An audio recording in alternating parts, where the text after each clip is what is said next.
Good day, all viewers. This is Dr. McGuire checking in. And today, my co-host, Mr. Everett, how are you? I'm terrific, Mr. Dr. Tom. How are you? Yeah, all good. Well, this session is going to be everything, not everything, but a lot of things that people are interested in talking about when it comes to career coaching. And that is exactly what you do, correct? That's correct. All right. So tell me briefly before I ask you a couple, not difficult questions, but tell me a little bit about you and what you do, Everett. So I'm a career coach. I help people and I help mostly young people, probably right out of college to mid-career, who are looking to figure out what they want to do and then go find that job. So I coach you through that. I help you explore the possibilities, understand what the possibilities are and explore those, and then learn how to go get a job, how to create a network, activate your network if you have one, get your resume right, get your LinkedIn profile right, and get your story where it's compelling to your target audience. And I Mhm. stay with you the whole way. The career search process is a lonely one. It's a difficult one to wake up every morning and say, oh my gosh, I got to go find a job today. And it's really great to have an expert along with you. And I coach you just like a coach would coach you on your baseball team, and with you there, show you the fundamentals, but then help motivate you the whole way through. All right, that's good stuff. What do you think that the toughest part for somebody looking for a job is today, the world we live in today? I think the hardest part is figuring out what you want to do. Um, the biggest mistake people make is go out there and say, I can do anything. I've got so many skills, they can be applied so many places. And yet being unfocused is the biggest mistake you can make, because then you're relevant to no one, right? And so helping people figure out one or two things, because it's not going to be perfect every time coming out the gate particularly, but focus on one or two things and go after that, position yourself for that, is going to lead to success a lot quicker.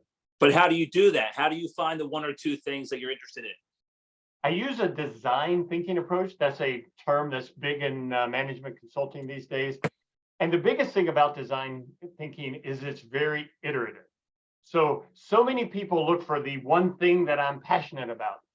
I don't like that word. I think it's hard to find, especially for an 18 or 25-year-old, to know what they're passionate about, to Right. find one thing, right? There's so many things I like.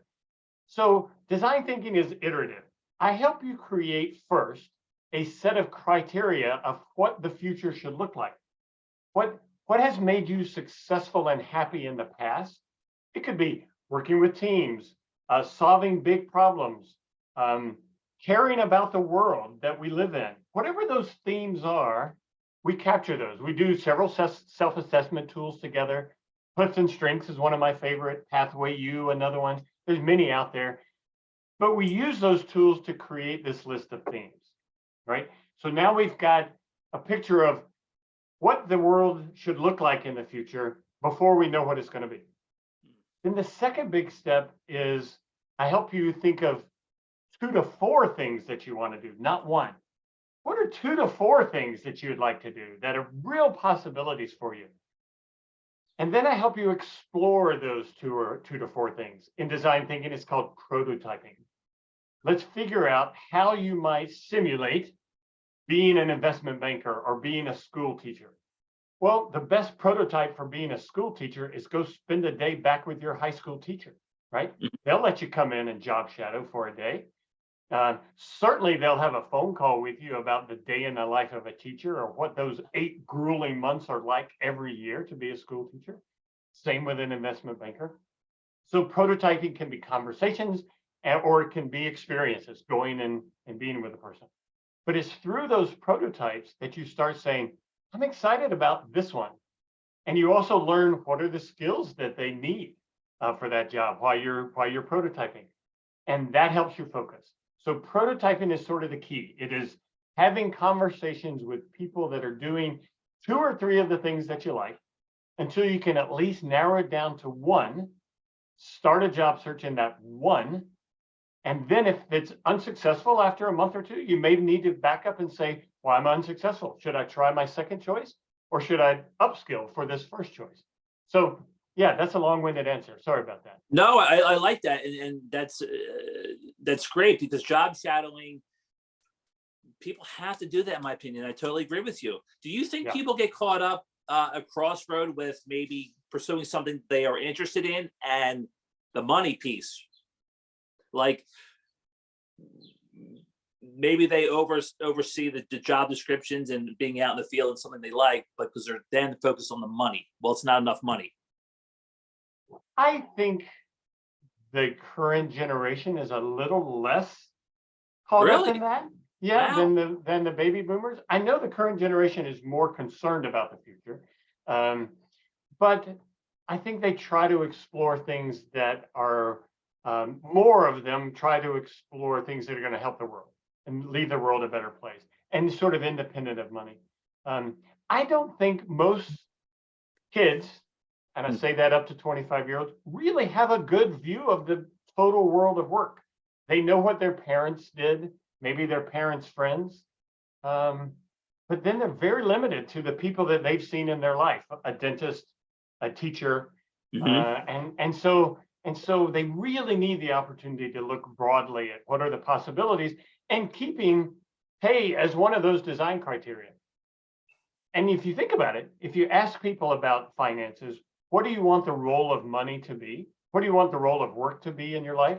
That's one of our self-assessment tools, work view, life view. And they can say, I just want my family to be comfortable. Or they can say, I never want to have money problems. Or they can say, I want to take, European vacations every summer. And so then I help them translate that to possibilities Hmm. and help them understand that, okay, if you choose these paths, then this design criteria might not be met. You're not going to meet all of your design criteria. So you can use those design criteria to say, which of these job options fit the most criteria, which will be the most fitting for me down the future. It's all about fit in the end, but you're going to iterate. The first job is not going to be right. It's going to take some time before you get there. Hmm. What I like about you, your information, and you're very enthusiastic about what you do. But I'm I sure you've been re- told that before. I really, I really love helping people figure Yeah. this out. And it took me 40 years in my career to determine exactly what I was passionate about, right? And Right. so I loved the food business. I started out in the food business and I loved working at a university. But really helping people one-on-one has become what I'm passionate about. But it took me 40 years to get there. Okay. All right. So are you ready for the hard questions? Oh, yes, let's bring them on. Okay. Stand by. Okay. Question number one: how to answer the salary requirement question during an interview? Well, that's a great question. There was this Harvard career consultant that I met one time who wrote a career book, and the title of the book was "It Depends." And Depends. so every good career question can be answered with "It depends." This one particularly. So it depends on what you've learned about the salary before they ask that question. So if you know that the salary that they're offering is lower than what you want or expect, you give one set of answers. If you don't know, or if you think it's higher than what you currently make, you give a second set of requirements. But the old advice that you first answer with the opportunity to me is much more important than the salary. That's a great opening line. I still think it's very valid. Come out with, hey, this opportunity is so much more interesting to me than anything that I've looked at, that it's more important the opportunity and the long-term growth than the salary. However, I've been working several years and starting to build a reputation and doing well and have been promoted. And I want to keep leveraging what I've made in the past to keep growing into the future. Hmm. Right? Yeah. So you're leveraging, Yeah. you're just saying, hey, I want to move forward. And nobody can argue with that. What kind of questions, if any, could that hiring manager throw at you during that salary conversation that will throw the candidate off? Well, how much do you make now? That's what they're Right. going to come. Right. They're going to come back with. Well, how much do you make now? And generally, that is okay to straight out answer. Now, Really? if you know that that answer works against you, then you might want to sidestep it a little bit. how might you sidestep? Well, how much do you make now?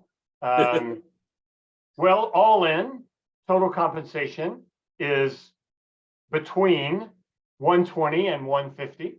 Hmm. My employer would prefer that I not divulge that information, Hmm. right? All employers have that somewhere written down that you can't tell your salary, right? But everyone does. But so you can certainly rely on giving a range. And I think always give a range. So if someone says, well, how much do you expect? You say, well, gosh, the opportunity is more important than the salary, but I'm hoping to make between 120 and 160. Right.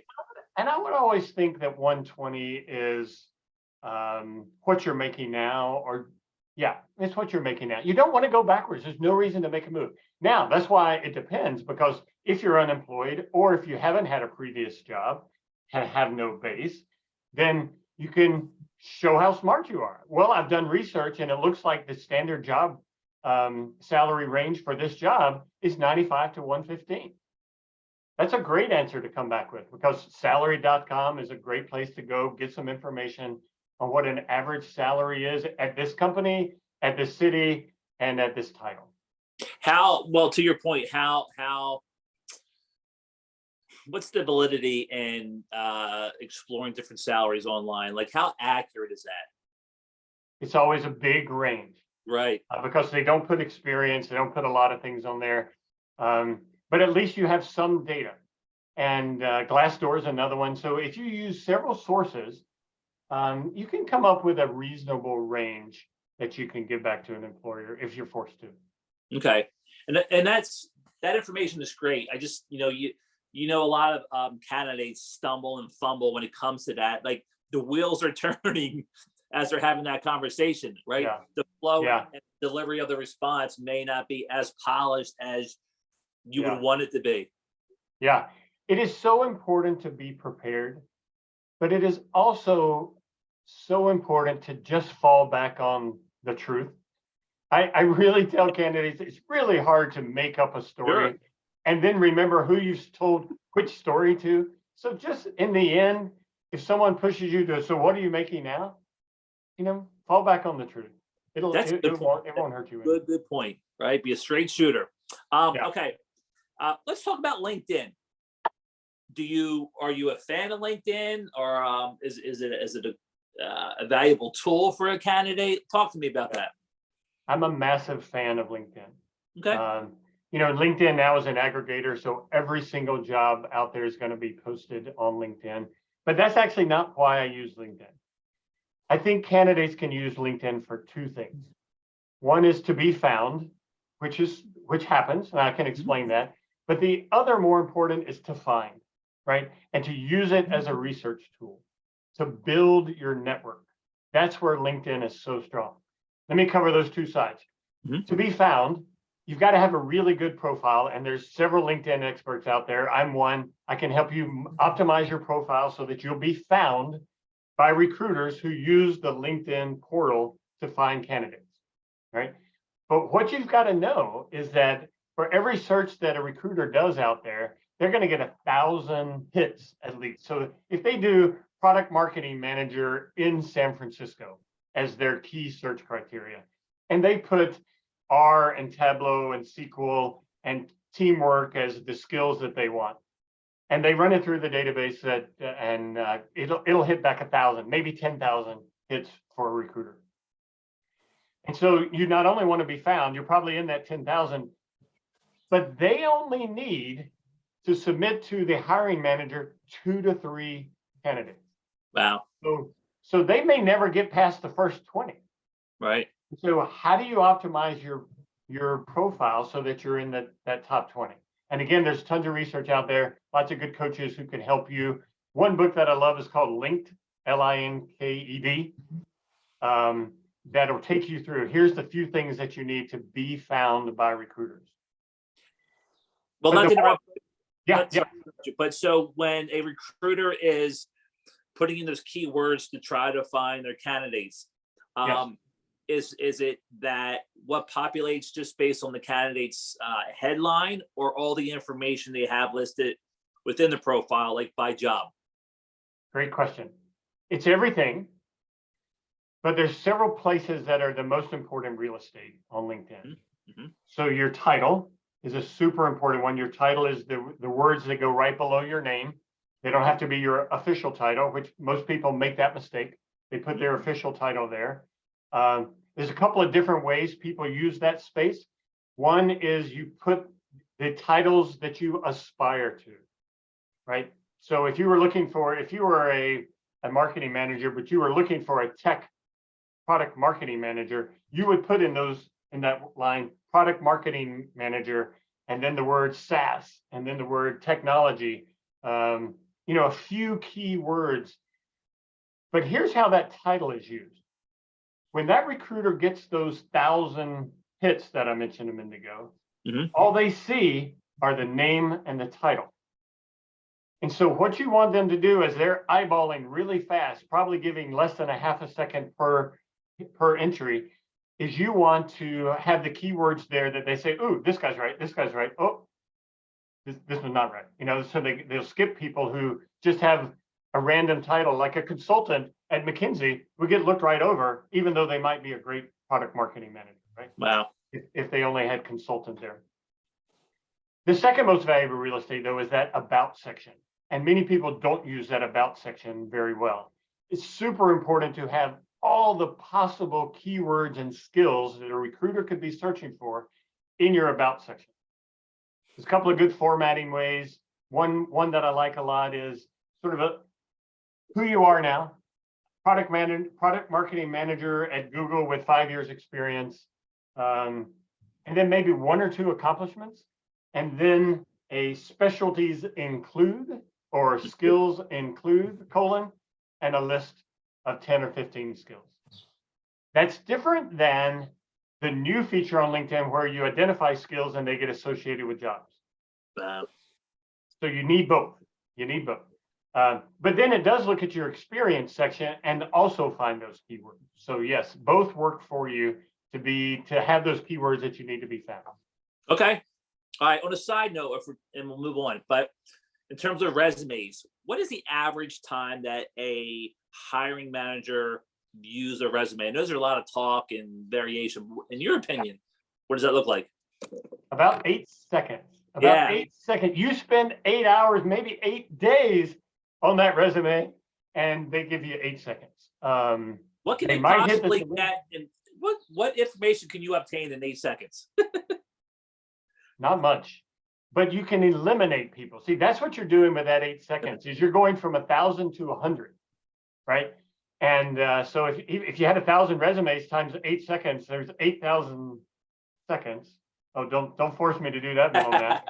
That's a couple of hours worth of looking at resumes or just looking at headlines. What are they eliminating in that short amount of time? People who have only written what they do and not what they've accomplished. So so a recruiter's job is to get someone who meets the perfect spec to the hiring manager. And so they're looking for anyone they can eliminate that doesn't meet the perfect spec. They don't have the 5 years, they don't have the education, they don't have the blank. So that's what's happening from that 1,000 to 100 is we're eliminating the people who don't really qualify.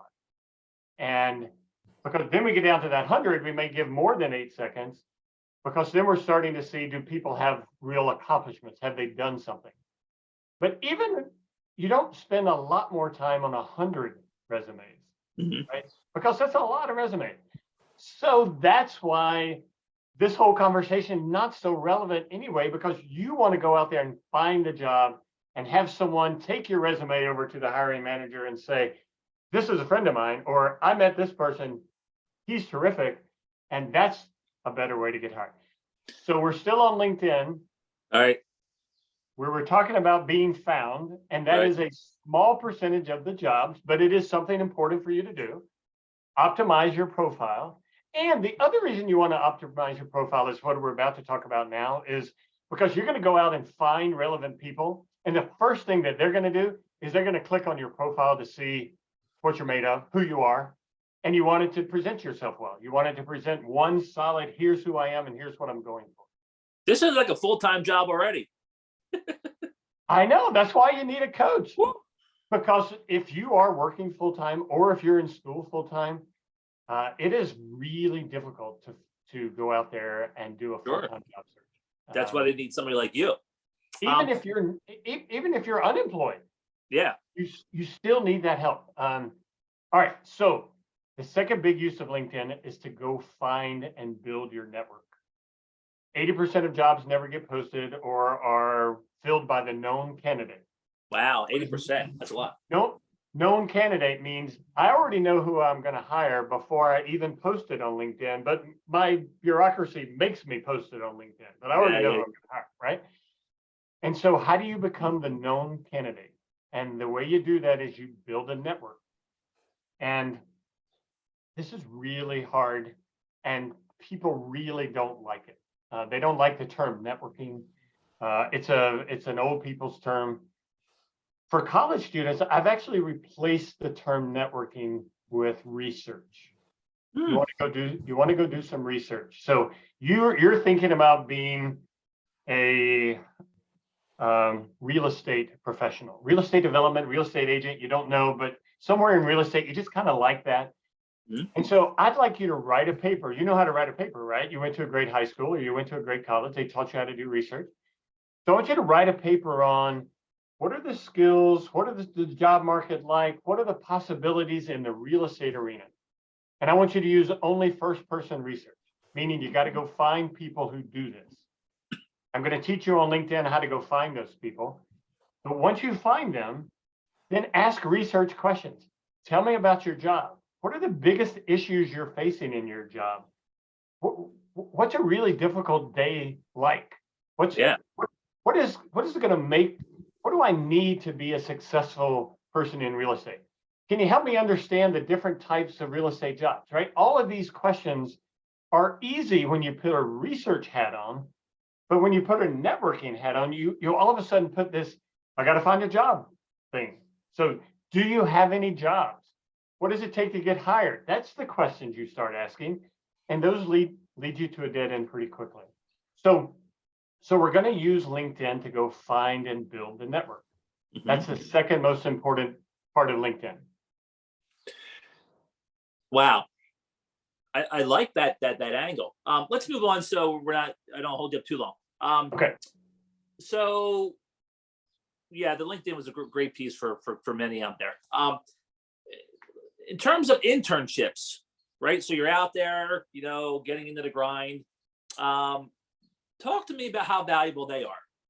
They can be. So internships are the ultimate prototype. I used that word a few minutes ago. So prototyping means go do it for a day or a week. Right. An internship, you get to do it for 8 to 12 weeks. Internships are super important. They help you identify, is this something I want to do, right? And so you need to be successful at it. You need to, and success is two-way street, right? Success is learning, is this something that I want to do? Right? And so you really dive in, you get to do the work, you get to feel what it's like. But you also want to be successful. An ideal outcome of an internship is you get a job offer at the end, or certainly an endorsement, a recommendation, a start on your networking in that field by the company that you were interning for. And so I was thinking about what is success in an internship. I think the best way to achieve success is to try to set up with your boss in the first week a clear deliverable. Here's what you want from me in 8 weeks. And then there's going to be a lot of duties as assigned, but try to get that one project that you can say is mine. I'm going to do this for you, and I'm going to have this done. And so success in that project is important. The second thing is then being available to your boss and your colleagues and saying, hey, how can I help? One of the things about internships is generally they don't give you enough work to fill up your 8 to 10 hour days. So be adventurous. Don't sit at your desk. Go out and say, hey, what you working on? Can I help? Doesn't matter how big or small the task is. What you're doing is you're building a reputation as someone who really wants to help and as someone that can add value. So I think that's important. And then the last one is build a network while you're there. Learn as much as you can.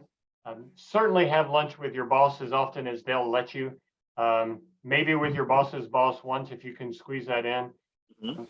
But every other functional person that is in the office, you should have lunch with, or you should have a meeting with. Ask them what they do. Now's the time to be dumb and to learn.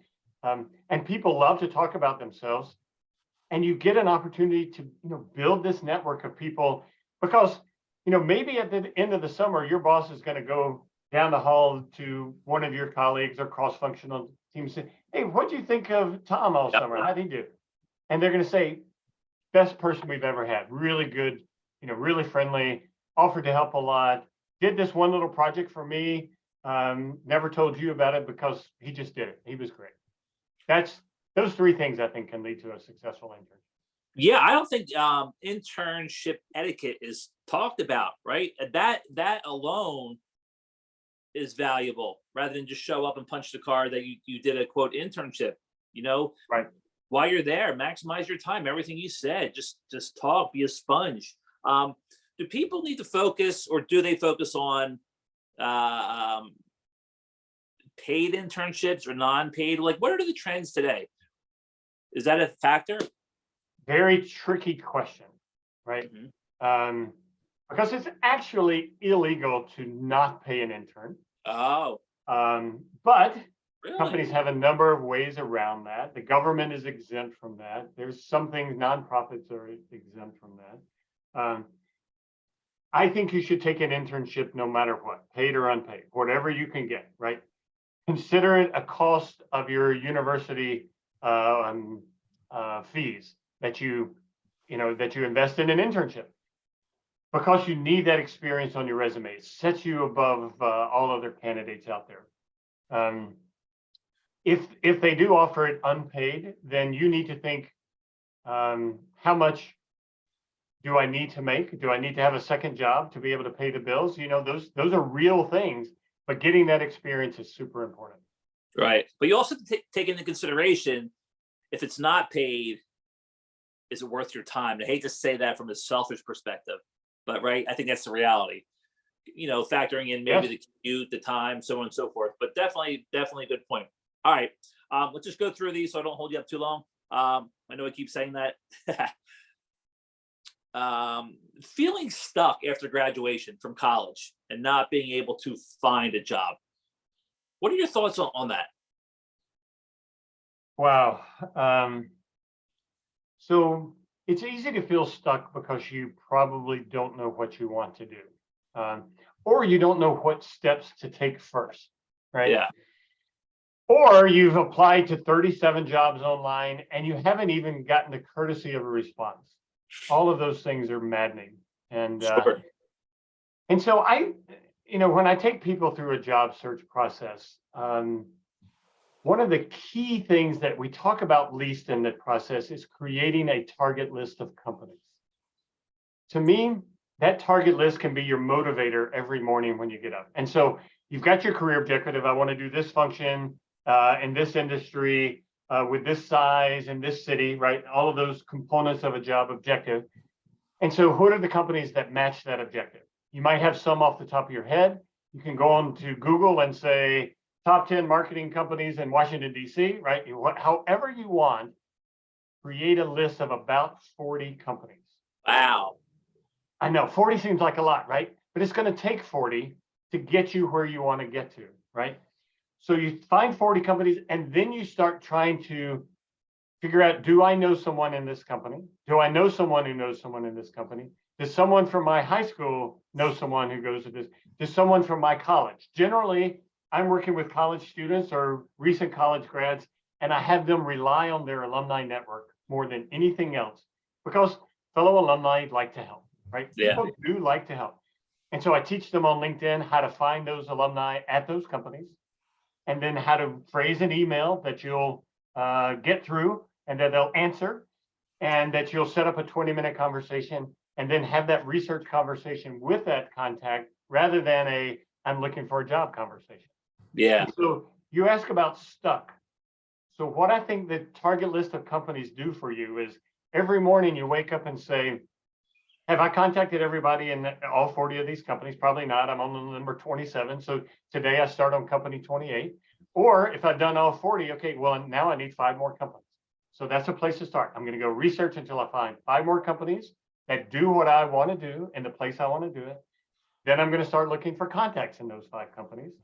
I might glance at LinkedIn to see if there's jobs in those companies, but not for the job that I want necessarily, because it may not be posted right now, but I'm just looking to see if that company is hiring, right? And if they're hiring other positions, then they're likely going to be hiring something that I'm qualified for at some time in the near future. But you need to write it down, right? I think my takeaway early on with your response is you can't just wake up and say, I thought I left off a company number, whatever, and I may have had I wrote it down somewhere, but staying on track with some kind of agenda. Create an Excel spreadsheet, company, contact name, a list of things across here. But one of the important columns is, do I have a contact? Who is it? Have I reached out? And how many times have I reached out? It's a frequent question or people never like to reach out more than once. If they don't hear back, they go on to the next one. Well, you need to reach out at least twice. Right. But I would say 3 times. Wow. To each contact, because hey, when I get a networking email, if it's a slow day, I might respond. But if it's a really busy day, it drops to the bottom. Sure. And then it starts to drop further to the bottom. And then it's a name I don't recognize. So I don't go down to the bottom to fish it out. But if it comes up again 3 days later, I'm like, oh yeah, I meant to get back to that person. Right. But it was a busy day. And then finally Sunday night, I get a 3rd one. I'm like, okay, I'm getting back to this. Right. So think about 3 times is not too annoying. 4 might be. But 3 or 4 might also indicate that they're not getting it. Right. They're not getting your right. Then what? Well, so you don't know if they're not getting it, right? Right. But try multiple ways of reaching a person. LinkedIn message is one way. LinkedIn contact message is another. Email is the best. And then you say that, call them. Absolutely. You can call almost any company. You can call Google and ask for a Googleite, and they'll say, hold on a moment. And they'll transfer them, right? So that still works, especially if you do it between 7 and 9 in the morning or 5 and 7 in the evening, when they might not have a centralized answering system, and they might just pick up their phone because they're not in a meeting. So I think there should be, not now, of course, but a conversation on telephone etiquette in calling and that communication, because some people need to brush up on their skills. All right, two more and we'll go. Okay. Getting back, because these were no particular order. The question for those starting out their job search, maybe this is the first interview, second interview, kind of wet behind the ears. What is your greatest weakness? That question. Yeah. So what are they looking for when they're asking for the weakness, right? That's what you need to be thinking about. And they're really testing your self-awareness. And so making up a weakness, the old advice used to be, well, give them a weakness that's really a strength. Well, I work too hard. Used to be everybody's weakness, right? Yeah. But they're not looking for that. They're looking for how real are you? How resilient are you in the face of a weakness? And so I think identifying something that is not core to the job, right? You don't want to identify that analysis is your weakness if that's one of the key requirements of the job. But usually it's a leadership weakness. A weakness that I tend to use, because it's super true, is I'm impatient. And under stress, I'm a little more impatient than when I'm just normal. And so how do I deal with that? But a good way in an interview to talk about my impatience is to tell a story. And say, my impatience shows up like, let me give you an example. Last week, I had Friday afternoon, everything coming due together at one time. I was trying to catch an airplane at 7 o'clock to go back to Charlottesville for a reunion weekend. And so I found, and someone called. and I found myself cutting them off really quickly. And then when they hung up, I actually realized how short I was with them. And so that impatience comes up at times like that. And now I'm at the stage of I'm very aware of it, and I really try to temper it as much as I can, and to work around it, and to know that I need to be patient if I'm going to get the best out of people. And so that's something I'm working on. How much stock do hiring managers put into that question? Your answer, in terms of the answer. I don't know why a hiring manager would use that question. I don't find any value in it at all as an evaluator myself. Yeah. But I do think people want to hear honesty. And if they don't hear that, if they don't hear authenticity, that's what they're taking away. Not your weakness, not that you're impatient. It's that, did you just make that up? Or, have you really rehearsed that so much that it's really not a weakness? I think that's what they're looking for. Right. But definitely say something. Don't say, I don't have any weaknesses, right? Well, I don't, so I can say that, but no, right, of course. Yeah. All right, last one. In addition to job boards posting a job, you recommend, I believe, also going to the company directly. Mhm. Am I right? Yes.